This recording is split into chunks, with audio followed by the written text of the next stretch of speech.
Yeah, we ain't got too much for y'all today with the But we're gonna get into the topic today, which I'm excited about the topic. Let me tell y'all about my growth or our growth together. I feel like, and you can attest, the more fair game has went on, the less we want to talk about gossip. The more we want to talk about real stuff, things we want to like run through, music, stuff like that. But before, we used to be on a Love and Hip Hop recap every week. And now it's like we want to talk about, things that we want to talk about. And I am excited to talk about money because I think people don't talk about the things they need to talk about all the time. And Kamar actually commented on my status and said something to that extent. And I was like, people are already always interested in what they should be interested in. And not even what people don't talk about, but they don't want to hear it. They don't give classes about it. There's no education about money, what's going on with your money. When you get out of college, we already in debt. Yeah. You know what I'm saying? So it's no education of money. And we need it. Everything starts with a conversation. That's what we're here for. And we here to bring the conversation. And it also seems like the more real we get, the less listeners we get. But that's cool with another topic. But you know what? I think we're getting way more listeners, though. Like, I think we have our faithful people, but then I think from week to week, we get more different people that's like, I'm going to check that out. And it could be a thing where I seen you posted, but I forgot this week, so let me check it out next week. So that's what I say, and I do know some people legit dedicate themselves to watching it after we film it. Yeah. Because I know one of my homeboys, he watch it when he has time after we film it all the time, and we have conversations about, I like when y'all said this. Granted, half the time stuff I be saying or you be saying, I don't remember when we say it, but I like to watch us back too because sometimes it's really funny to watch us go through what we like. I was there, but it's funny to know that you about to just right. And it's like, hey, we know what's going on, basically. But okay, so let's get into the money. So where we want to start at? We want to start with the list, or you want to start with the people? The list. Okay, we're going to start with the list. So we have an article from... Okay, no, we can start with the people. Okay, we'll start with the people. So first off, before we go on a rampage about whatever is going on, yes, Kamar. Shout out to Kamar. Shout out to Black-owned businesses first and foremost. Go on a rampage. Or Black people who are entrepreneurs trying to find their lane or in their lane and doing great in their lane. So if you are listening and if you have any Instagram pages, any Facebook, the name of what the person is doing or whatever, you can write it on the chat. You could text us. Or tweet us. On Twitter. You can let us know however you want. But just off the top of my head, I have a few that I know of people that's just, trying to get it. One is No Stress, which is based out of Greensboro, North Carolina. And it was basically founded by DJ E-Suds, and it's a mind thing. It's a mind thing. No stress, it speaks for itself. You can't walk around, you can't be stressed, you can't have that on your back. And if you want to purchase any of their clothing, they have, since it's breast cancer awareness month, they have pink shirts that say no stress or thankful at the moment. But either way, you can find them on Instagram at No Stress Gear. And we'll be putting this in the chat too, and we'll tweet them or post them on Facebook or whatever the case may be. So at No Stress Gear, and they have great service. They can customize orders. You can direct message them. They're right back. I just did a DM for a customization shirt. Did that yesterday. So they're really into their people and the customer service and stuff like that. So shout out to them. Tina Treats, cupcakes. If y'all love cupcakes, if y'all like cake, whatever. This is actually one of my friend's aunt. And she's located at the Anthony Michael building. That's off of W.T. Harris by Taco Mac. Her cupcakes are great, y'all. She also makes birthday cakes, wedding cakes, whatever kind of cake you want, she can make it for y'all. And it's tasty. It's good. I like it. Y'all might love it. And her name on Instagram is @TinaTreatsNC. Also, I have Dip by Denisha. Now, Denisha dip fruit, baby, and make it look pretty and decorated for you. Now, granted, she popped on Valentine's Day and stuff like that, but the Dip by Denisha is all year round. And if you would like service from her, you can email her at dipbydenisha@gmail.com. And she's also on Instagram at dipbydenisha. And that's DENISHA. Shout out to Denisha. And shout out to Reverend Simone, because she probably wouldn't give Denisha a job. Ain't that shady? Yeah, and my brother said good thing the View casting don't feel the same way because they wouldn't have gave Raven Simone a job. And Tina Treats is in Charlotte, North Carolina.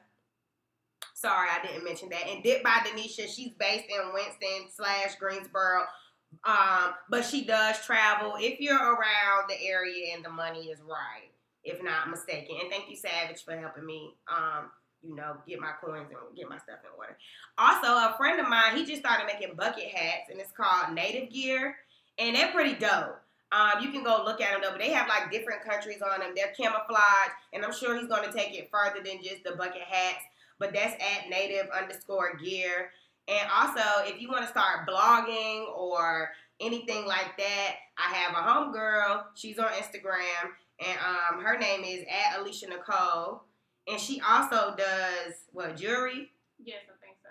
So, and she does, like webinars. Like, she really gets into the people and help you create your blogs and start them up. And it doesn't matter where she's based because she's internet-based. But I think she's in Raleigh at this time. And her Instagram is not hashtag, but we're gonna type that too. Yeah. But if like I was saying, if y'all think of anybody doing anything good where they are, holla at us. Let us know. Write it in the chat thread, whatever the case may be. And I have one, my friend, which I shouted her out when we were still, when we first got started. iStash _ is my friend Maisha. She does her own purses and she makes kimonos and a few other things. Really great clutches, like for real. They are very fashionable. If y'all want one, hit her up. We're gonna put her Instagram on here too. Also, Melissa Chanel is a natural hair. She does natural hair, but she blogs about it right now. And she's popping. So if you're into blogging and you have natural hair, which is like 90% of the world right now, except for me, you can do that. And I think that's all I got. So if y'all have anything else, y'all can let us know and we'll shout them out. Most definitely. So shout out to everybody out here, Black people, entrepreneurs, trying to find their lane, trying to figure it out, trying to make the best out of the money they got. Because half the time, all this stuff happens with your own money. You start out, you go. That's the first thing about being an entrepreneur. You have to know that you may not get back what you put out, and you have to be willing to take that risk of losing. And not saying you will lose. Yeah, but in a couple articles that I read, little side note, African Americans tend to be the least invested in their own businesses. Yes. And we tend to invest the least in other businesses. So a lot of times, Black people are struggling to start up from their own money. And it's a lot of ways you can get crowdfunding, you can get angel investors, you can get all type of things like that. So take advantage of that. And we got Miss K5, our faithful listener, who is Cupcakes at Pineapple Lemonade Stand on Instagram. Cupcakes for a cause. And we got Aaron Verdell, who shopReve23.com is a lipstick line.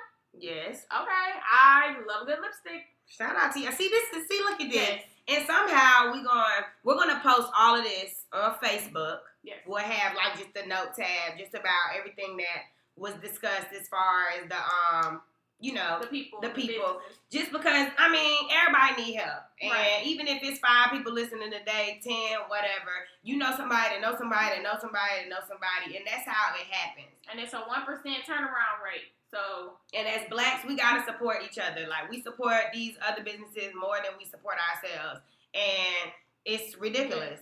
So let's go ahead and get into the list. And if y'all got some more businesses that y'all know, y'all keep on putting them up. So this list is 6 mistakes that Black people make with their money. This is an ebony.com. Really great article. I really love it. So the first thing is, number 1 is not having a budget. Most people have no idea where their money goes, basically, is what the article talks about. And every point on the article tells you how to avoid it, and if it already happened, how to recover from it, which is great. Yes. So the first thing about how to avoid not knowing where your money goes is by keeping a spending diary. So knowing where you're spending your money monthly. Is that what? I love that. Talk about using your money, using only your ATM card for purchases, and at the end of the month, make a spreadsheet of it. Once you know where your money goes, then you can better differentiate what you want and what you need, what you can do without. Prioritize. That's the main problem. And how they broke it down was good too, in a way how to recover. If you have no idea how to do a budget, how to start, it will work over long term. So basically, what they suggest is 65% of your earnings should go to what you need, including like your groceries, what you need, your utilities, your rent, transportation, what you absolutely need. 20% goes towards your savings and debt reduction. So whether it's going in the bank or if it's paying off a credit card or something. I hope y'all got y'all pens and papers. Yes, for real. And 15% needs to go towards things that you want, like vacation and going out with your friends. So this would mean that if your 15% does not allow you to go 5 places, you don't get to go those 5 places. You pick 2. So when you set up a budget, it calls for discipline and you have to live within some parameters. Right. You gotta, when budgeting, discipline. Budget equals discipline. Yeah. And because I think once, like how they say, at one moment, just use your card. And after you use your card for that month, you print out that statement and you can see, dang, I'm wasting $300 on eating out every single day. Like, that's pathetic. When you look and see what you wasting your money on, or not wasting, but spending on the things that you feel like you need because you need to eat, but you also need to just go to the grocery store. Yeah. Like, it puts it in a better perspective. So I love the fact that they said, use your card for a month. Go to the bank, get that printed off. Now you can do it on your own. You can see online bank statement. Yeah. Get it printed off. And once you see, you take out, I could have saved $300. Okay, I spent $300 on food this month. I could have spent $150 in the grocery store and had that $150 for one. Yeah. Because then you wasting the money in the wrong areas. I think sometimes, like, with this splitting it up, 65, 20, and 15, that's 100%. So sometimes people say they don't have no money to save. They don't have no this. And I've said it before. My daddy always tell me, you can't save $1, you can't save 10. You can't save 100. So if you got $100, 20 of it goes in the savings. And now you work with your 80. So what happens is when you don't plan on, when your savings is a part of your budget, you'll never save because you're always looking for extra money to save. If you had extra money to save, you wouldn't be making a budget. And let me say, Kamar just said Level Money app is free and simple on both iOS and Android. It tracks everything for you. I was just about to say, we have Miss K Fife loves that app. There are apps for you to budget because I've downloaded it on my phone, and to the point where if you want to manually type in what you do and it'll tell you, like, it'll add it up for you on the left hand or the right hand side. Either way, it'll really help you budget your money. And granted, I didn't stick to it for about a week. You know what I'm saying? But it's something that we all need to work on. You gotta have savings. You gotta have something in the clutch. And she said she gotta stop buying cranberries. Yes. No, for real, you do. Like, for real. What else was I gonna say about that? The other thing is when you talk about like your what do they call it? Things you need, and we talk about transportation and stuff. That also includes going places you don't need to go. Like if you work and you can go, to work, where you gotta go and pick up somebody or your child or something on how much you can spend a week, that's what you need. When you get into where you're going downtown with your friends, that's in the things you want. And so you gotta account for all that stuff. And that's what I was about to say. When you look at the percentage and how they broke it up, it makes sense. Because at this age, 15% is enough. We don't really have to be going everywhere all the time. Like, we at the age to where, yes, it's good to go out and have a good time, but yes, it's okay to sit Netflix and drink you some wine or something. Like, right. It's okay for 15% of your money. That's it. That's actually a lot, 15% going out. Because I hope y'all know y'all got to be giving guys some money, too. And if you, like we said, how it takes a lot of discipline, when you go back to the, eating out in the groceries, that's kind of like along the lines of when you're trying to work out. It takes pre-planning. Like, if you want to go, like, when I want to go to the gym from work, I got to take my clothes when I leave the house at freaking 6:15 in the morning. You got to be, ready to do that. Same with your food. You got to know what food you can take with you on the go, because that's why people spend money out eating out, convenience, because they got to go somewhere else. So you're going to have to plan. It's going to take some effort, because if it didn't take effort, everybody would be saving money. Exactly. So, and we got a comment from Miss K Fife who said she started off with mint me. Oh, that's the girl. Okay. And switched to Level Money. Some of your cards offer budgeting apps, and so does the Credit Karma app. That's true. Credit Karma app is a good app, too. Okay. Number 2. Loaning money to family and friends instead of saving or paying down your debt. That is the number 2 mistake. And in here it said that what was it? 57% of respondents said that they provide financial support to another family member or unemployed friends. Y'all gotta stop it. Because if I can't save, who gonna save? If I gotta help you and you can't help yourself, somebody at the end of the day gotta be working to a greater good. That's the way I look at it. It's 4 of us and we all hang out and I keep helping you. At the end of the day, when I need help, nobody gonna be able to help me. So one of the things this suggests on how to avoid it is take a no personal loan policy, or you can put the person on a payment plan and write it up. Now, sometimes people, if you told them that, they'd be like, forget it, I don't want the money. And then, great. Yeah. 2 birds with 1 stone. Because they're going to think you being extra. But it's like, it's my money. You can't tell me what, how I want to operate with it. And then when it comes down to family and friends, too, sometimes you feel like obligations. Like, because sometimes people really need. Sometimes people really don't have. And it's like, I really have it, quote unquote, to give. But it's also like, are you going to give me my money back? Or, and you don't want to say, can you give me my money back? Or because that's also a conversation that you feel like you shouldn't have to have. Because at the same time, it's like, if you didn't have it that time, just because I had it to give don't mean I don't need it back. Right. And so we got a comment, which my daddy used to say all the time too.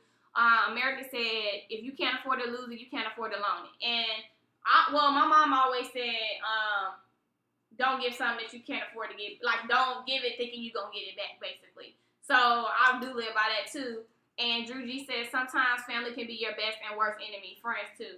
And that's true. And that goes back to that 15%. Once you save your money, you pay your bills, what you have left, what you want to do, you can loan them if you want to, because that's your want money. But you can't be dipping into what you're supposed to save, what you're supposed to pay your rent to help somebody else pay their rent or whatever they trying to do. So, that thing go across all of the board, that whole little pie breakdown. And it said that if you do loan somebody some money, a way to keep up with it, it's a loan calculator that they suggested that'll put it on the schedule. Like however much you loan the person, you can put it in the calculator and it'll set it up to where how you need it to be. So that is blackrate.com, and they have loan. How do we block them? Schedules. Rudeness. So rude. Anyway, so we got our first hater. Yes. Okay, which is, I don't even know if it's a real person. It's a long paragraph to be a real person. I mean, a fake person. But okay, so let's go to number 3. And life's still good. Sex and drugs and donuts, or whatever your name was. Right. I deleted it. Okay. Yes, very rude. So number 3, living check to check and not having an emergency fund. So this is probably the one I think is the hardest for a lot of people to grasp, because things happen, whatever. But the thing talked about, the article. Yes, the article talked about that most people, their emergency saving was a 3rd priority after paying down their debt and saving for retirement. Now, here's what I feel with savings. When it comes to saving and having an emergency fund, the only way that you're going to save is if that money gets pulled out and you never see it.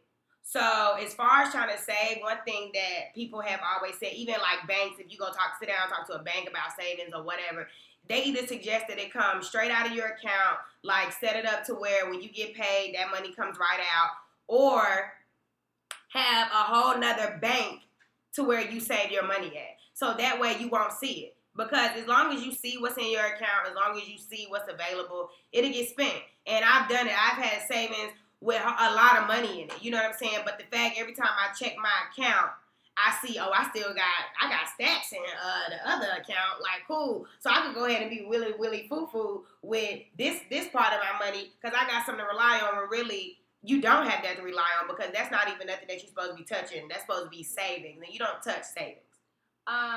Okay. Unless you have to. Yeah. I mean, I guess that's a good thing. Which is also the good thing do. about savings. I do have money that automatically draft, but that's kind of like my second form of savings. Almost. Right. So, like, I'm not a person that will mess with money that's not supposed to be messed with. I can see it. I do see it every day. So I put my money in the savings, and then I have an automatic saving at the end of every month, basically. So that's like, if something happened, like legit happened, and I couldn't put that money in the savings, then I know at the least, worst case scenario, I still got something going in there. But yeah, if you know yourself, you're going to see it and want to spend it, then don't do that. Right. And a thing I will suggest is, like, try to get in with the investment banking company, because they can take your money out of your account, any amount, however much you want, but they invest your money, so your money continues to grow. So let's say I got an investment banking account, and I only put $50 in there once a month. So really, after 3 months, that's what, $150. But because they invested my money in other things, other stocks and bonds, I can have $300 off of them taking $150 from me, and that really works. And I do have an investment banking account, and it's with Edward Jones, and those are all over North Carolina for sure. I know, and I mean, I think they're worldwide pretty much. So if y'all ever looking at a way to like just try to invest your money, look into some investment banking accounts. And they also do like 401ks, retirement plans, and everything like that. And we have a lot of people that agree with the emergency fund not being able to touch it. Savvy said I have a savings that I don't have a card for, so I can't touch it unless I go to the bank, and I'm too lazy for that. Yep. That's true. And another thing that was on here, I forgot what I was going to say. Well, while you looking, Miss K5 said emergency fund has to be built. I let the bank draft X amount that I can't touch. Drew G says exactly. Have a percentage at another bank taken out every 2 weeks or however you get paid.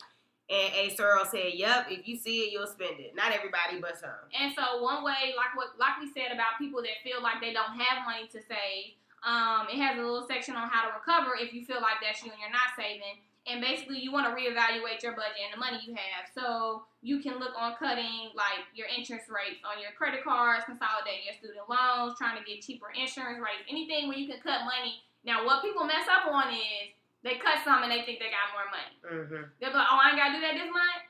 You know, no. If you have to cut something and you haven't been saving, the money should go in your savings, which discipline.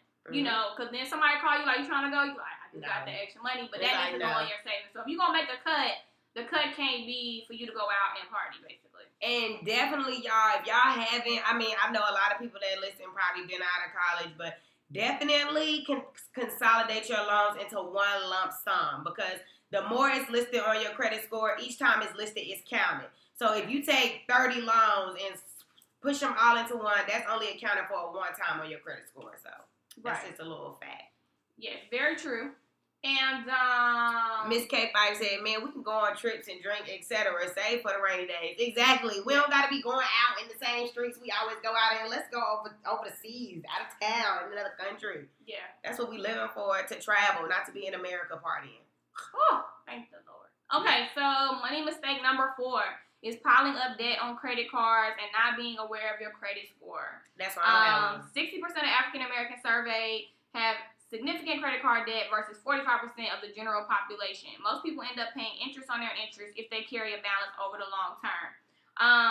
So the first thing that they said you could do to avoid this, to recover, is cut up your credit cards. Don't use your credit cards anymore, but don't close the account. So you pay the balance down, basically, so that your credit improves. Make payments steadily on a consecutive basis, and then you keep the account open so that you still have a form of credit, which is what I do. I have a credit card. I use it like for gas. Well, I used to use it when I was unemployed, but use it for gas, or once a month. You gotta spend money on. Yeah, and then you just pay it off or pay it down. You can make the minimum payments or whatever. It helps you establish credit. I'm gonna say, as long as they see that you're paying, it's the fact that when credit companies see that you're not paying at all, it's just like you are totally neglecting us.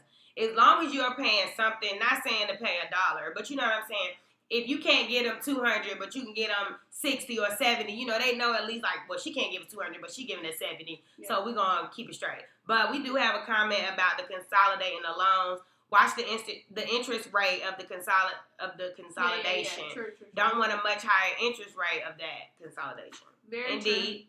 True. And another thing in the article, it talks about the debt you have compared to your total available credit is 30% of your credit score. So if you owe more, or you neck and neck with how much credit you have and how much you owe, your ratio looking bad, basically.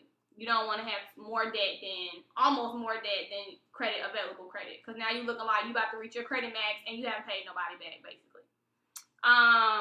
Ms. K5 said you also have to use a card. Don't let it have a zero balance. Get gas and pay it off. True. Mm-hmm. You have to keep it active. Very true. Yes, it makes sense. Yes. No, you said it right. No, we get it. Yeah, you don't want to close the account like they said. The next thing is number 6 is not having life insurance, a will, or long-term insurance, I guess. Yeah. And basically that's the first thing to go. If you got to cut costs, people will cut life insurance in a second, especially if you're younger.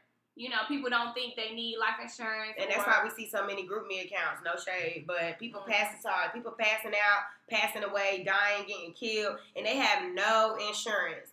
And a funeral is not cheap. You have to pay for everything done, even a fake flower arrangement that you want to sit on your family member's casket. And pay the debt that the person didn't pay. Yes, and any bills, anything that's in that person's name, it has to be paid because they will find a relative and will pull it from your paycheck if they have to.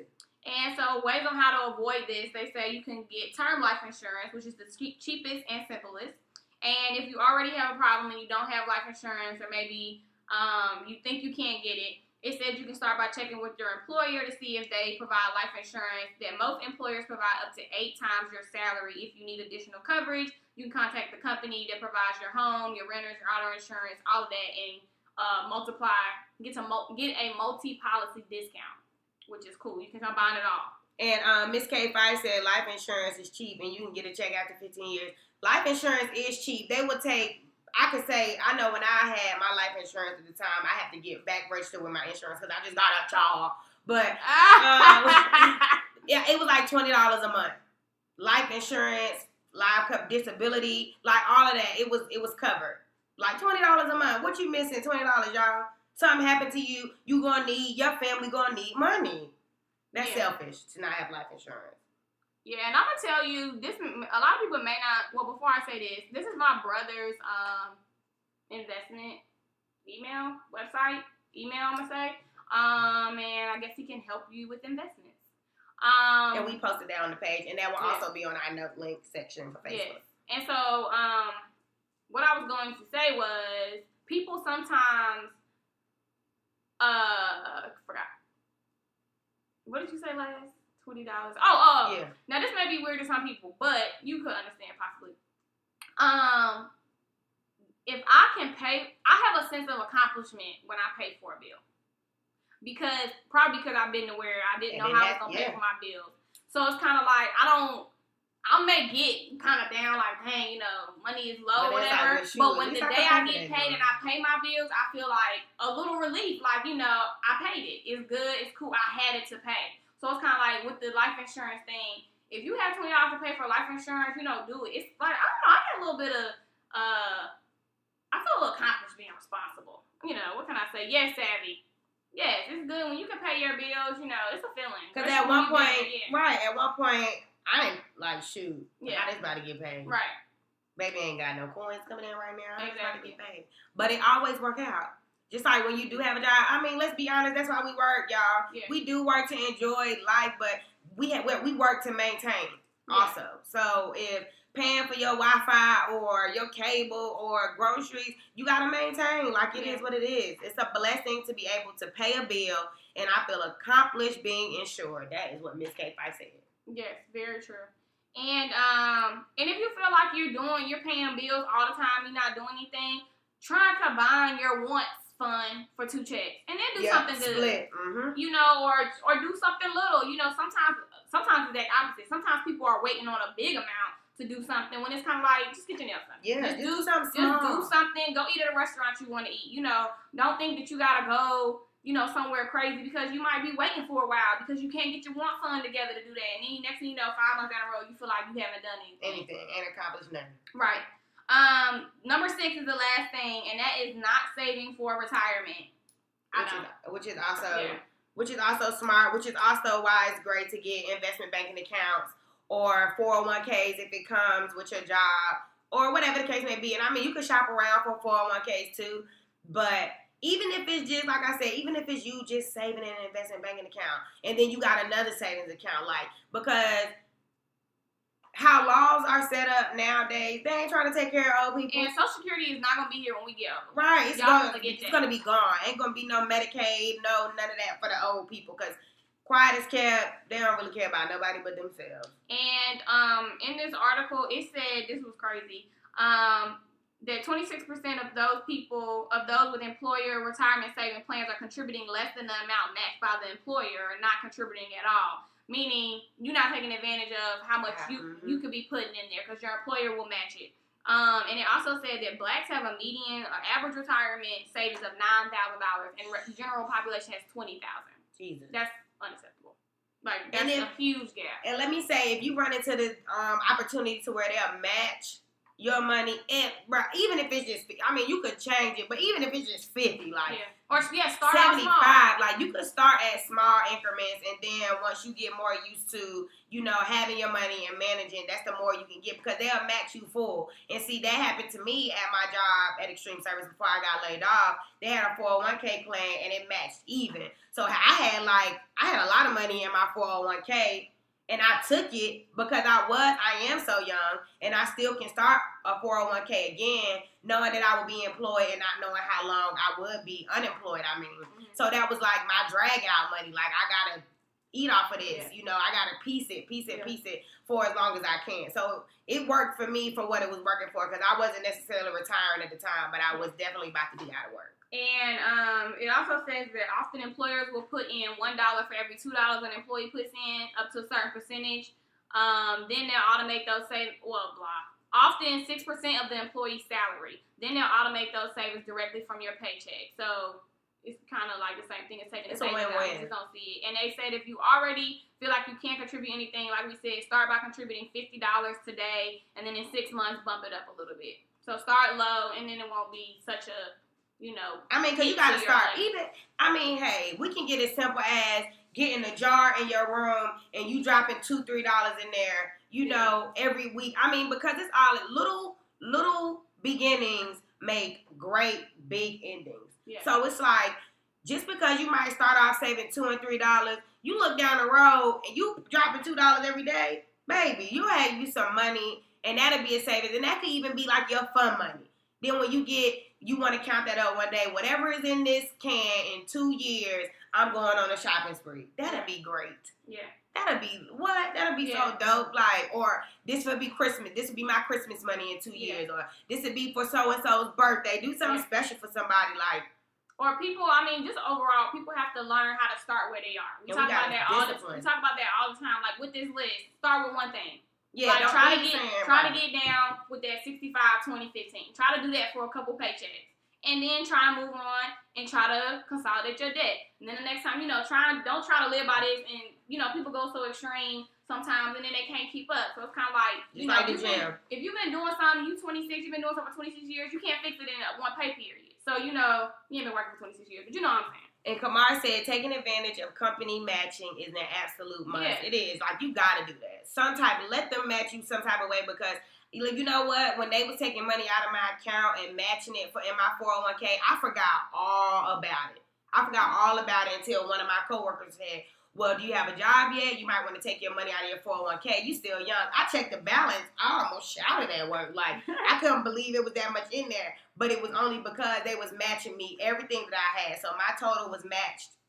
100%. Okay, Miss K5 said, I did a thing. If I eat out, I have to save the same amount in another account, ending up saving a lot and starting eating out less. Oh, that's neat. You know what I used to do? When I would go to the grocery store and you swipe your MVP card, whatever it is that I save, put that much in my savings account. And that adds up too. Because it might be just $5, it might be that, but it works. Yeah, it adds up. I used to do that too.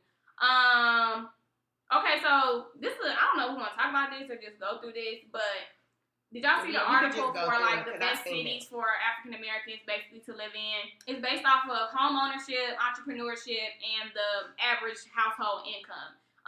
Every place on here I wasn't surprised at. They are, you know, are places when I think of Black people. That's why I think. So I'm glad to, I guess, know that they're actually doing as good as it may see. Atlanta was first.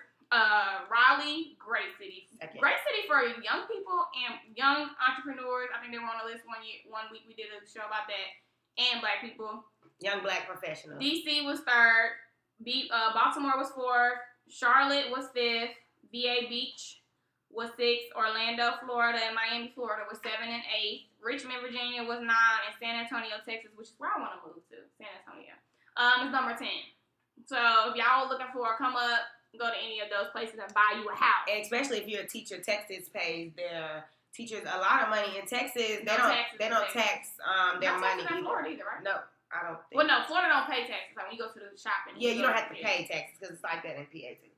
But either way, so I mean, small beginnings, just like this conversation, you got to start. We got to talk about it. We got to make ourselves aware. We got to know, because ain't nobody going to help us save our money. Like, it's so, just like money is a distraction. It's so many things out here to take your money. Nothing's encouraging you to keep. Nothing is encouraging you to save. So it's just like, we felt like this would be a good thing to talk about, especially with our age. We're all Black, young professionals trying to survive, trying to make it. And one of those key factors of making it is saving. And somebody I forgot to shout out was Warren Shaw. He is the first African-American piano manufacturer. That's cool. I like when Black people go into industries and avenues where you don't expect them. Mm-hmm. That's what's up. They don't stay in it. I ain't gonna say they don't stay in their lane, but they jump out the lane quick and hop in the fast lane. Because at the end of the day, your hobby, interest, or passion doesn't know any color. His dad was a musician. He was a musician, so he went that route. And now, he's the first Black person to with the big dogs. So the one other thing I want to talk about, I put a question on my Facebook,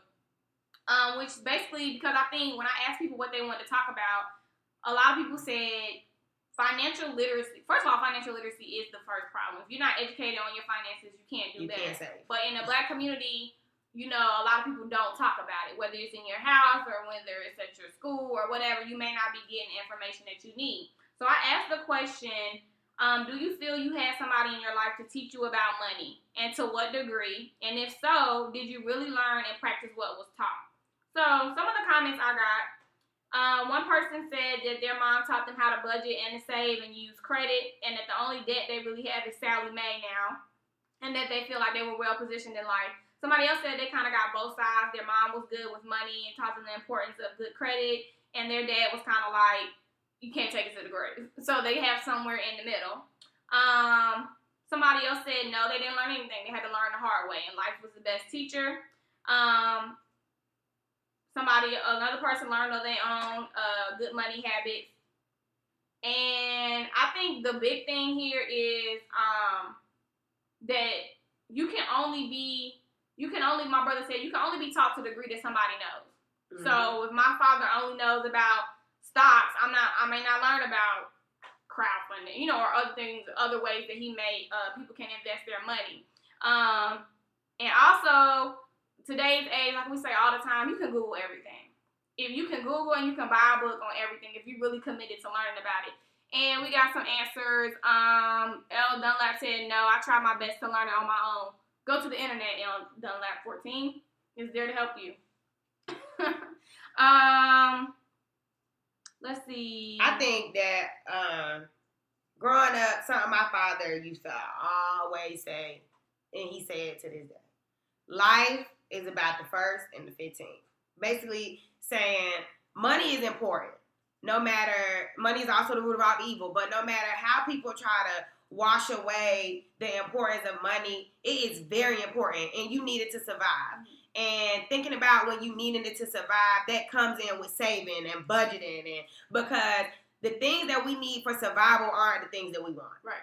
Never. And that kind of goes with one of the comments that I got on Facebook from Kamar, who said no one explicitly taught him about money. He grew up around people that managed their money badly due to circumstances that he can understand why, kids, car problems, funerals, all that stuff. So now as an adult, he tries to plan for those emergencies, which is basically what you have to do. Mm-hmm. I think that in my life, I feel like my dad was the person that probably taught me the most about finances.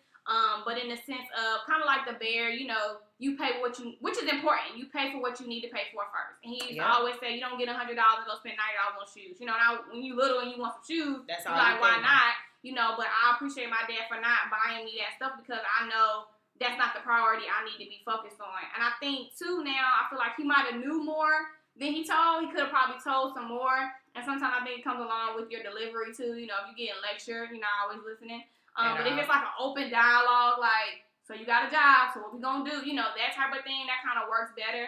Because I know my dad had stocks. I didn't know it when I was little until, he retired or whatever. So it's kind of like those are conversations you can have with people, definitely. That's the whole Black community. Conversations. Which is what you we all talk about. Things. Which is what we all Can't about. sweep it under the rug. So yeah, is that it? Yeah, you got the quote? Yeah, I got a quote. So first, before she get a quote, like I said, we just thought that would be cool to talk about, just to give it a little knowledge, throw something out there, find an article. Y'all know we love a good article. and find something and be able to indulge in conversation. We appreciate everybody listening and their input as always, and we're gonna hit y'all with a quote. And before we do our quote, we got a comment from Miss K5. The finance bars for the finance bar, the financial literacy and planning. So y'all can look that up if you need some help. So my quote is from none other than Will Smith, who, if you haven't seen his interview with what's his name? Ladarius. Shoot, why can't I remember his name? Okay, anyway. So if you haven't heard his interview, it's really great. Go check it out. So one of the things that he said, they talked about failing, and is he scared to fail? Like, after you become a box office hit, are you scared to make a movie, to fail? Because everybody's looking at you. And he said, life is about failing. And he said you have to fail a lot, fail early, and fail often. Forward. Fail a lot, fail early, and fail forward. Fail forward. Zane Lowe. God dog. Yes. Fail forward was my favorite one. Because often, I got it. Often failing forward is what people don't appreciate the most. Yeah, so if you're failing forward, you tried. And you're already a step ahead of the person that didn't try. And you've learned something from your failure, so you're better for your next try. So you shouldn't look down at yourself or, feel down on yourself because you didn't succeed that time. And that's basically what he was saying. When you do so many things, you're not always going to succeed. But it's also important that you realize that you are going to fail and teach the importance of failing. Like, he talked about his kids and, how they're not scared of anything because they don't have that restriction that adults have or whatever. So it's important to not be scared to fail and realize that every time you fail, you learn something from it. Fail early. I like that. I definitely like fail forward, but I like fail early too because it's like the quicker you get out there and the quicker you mess up is the quicker you can get back on your feet. Exactly. You waiting because you scared to fail, but it's like you could have failed 5 years ago and 5 years here you could be all the way successful. But you worried about to fall early on, which is when you should be wanting to fall if you're going to fall. Basically. So, I feel that. I like that quote. Shout out to you because you was clutch. Because Chanel was not ready. Music. Yeah. But it's been real. It's another Funky Friday. Fair Game Friday. We won't be tuning in, coming to you live. There will be no need to tune in. But you all can tune in to all of our shows that we've done. Y'all can tell, let people know. Next Friday will be a great day for y'all to play catch up if y'all have missed anything. I will say that because we will not be coming on. We have some prior engagements. But life is still good. And life isn't fair, but we are. My name is Pierre Javon. And I am Nelly P. And this is Fair Game. And we love y'all and we appreciate y'all as we do every Friday.